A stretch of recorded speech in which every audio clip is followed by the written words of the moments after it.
Want to draw a chibi girl but not sure where to start? Let's do this together. Let's take a look at the face. The shape of a character's eyes can tell is something about her personality. Are they going to be round and childlike?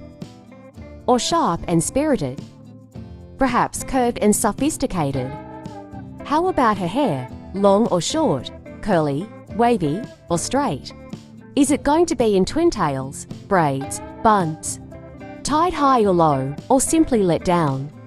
Let's dress her up. Is she the type to dash around in short sleeves and shorts? Or does she like skirts that flutter in the wind, or long, beautiful dresses? How about footwear?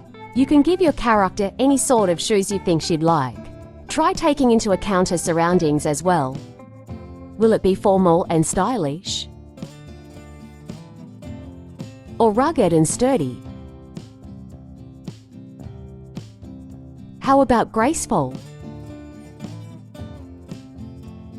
Let's not forget accessories too. Pick accessories that will tell us something more about your character's life and what she likes.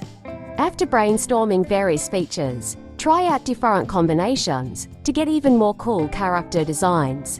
And remember, you can always edit your character even further afterwards.